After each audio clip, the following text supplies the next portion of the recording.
Welcome to RK కన్నా creations. Friends, మనకి ఇక్కడ మంచి సైజులో ఉన్నటువంటి ఒంగోలు జాతి పాలపల్ల కోడెలకు బేటా చేస్తున్నటువంటి వీడియో రైతు మన ఛానల్లో పబ్లిసిటీ కొరకని పంపించడం జరిగింది. రైతు యొక్క అడ్రస్ వచ్చేసి ఆంధ్రప్రదేశ్ నంద్యాల జిల్లా బండి ఆత్మకూరు మండలం ఎర్నపాడు గ్రామం నుంచి రైతు శివ గారు వారి యొక్క పాలపల్ల కోడెలకు బేటా చేస్తున్నటువంటి వీడియో మన ఛానల్లో పబ్లిసిటీ కొరకని పంపించడం జరిగింది.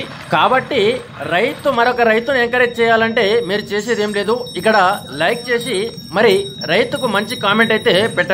రెండు కూడా పాలపల్ల కోడెలు. మరి రైట్ సైడ్ వచ్చేసి 59 సైజు, మరి అదే విధంగా లెఫ్ట్ సైడ్ వచ్చేసి 61 సైజులో ఉంటాయని చెప్తున్నారు. రైతులు చూస్తున్నట్టయితే మరి యొక్క కోడెలు ఏ విధంగా ఉన్నాయనేది కామెంట్ సెక్షన్ లో కామెంట్ చేయండి.